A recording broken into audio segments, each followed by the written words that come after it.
शिवसेना पनवेल विधानसभा तालुका प्रमुख रुपेश बिनधास्त ठोंबरे यांचा वाढदिवस सामाजिक बांधिलकी जपत नेरे येथील करुणेश्वर ओल्ड एज होम येथे उत्साहात साजरा करण्यात आला। यावेळी आजी आजोबांसोबत वाढदिवस साजरा करत त्यांना फळ वाटप करण्यात आले। या उपक्रमामुळे वाढदिवसाला सामाजिक सेवेची जोड मिळाली।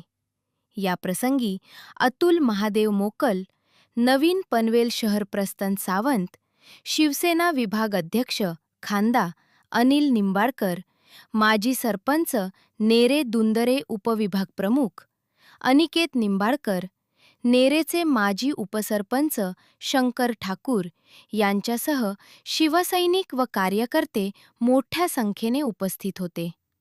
यावेळी उपस्थितांनी रुपेश बिनधास्त ठोंबरे यांना वाढदिवसानिमित्त शुभेच्छा देत त्यांच्या सामाजिक व जनहिताच्या कार्याचे कौतुक केले। सामाजिक बांधिलकी जपत साजरा करण्यात आलेला हा वाढदिवस परिसरात चर्चेचा विषय ठरला। पनवेल, नवी मुंबई आणि रायगड जिल्ह्यातील ताज्या बातम्या आणि नवीन घडामोडी पाहण्यासाठी सबस्क्राइब करा कोकण संध्या न्यूज।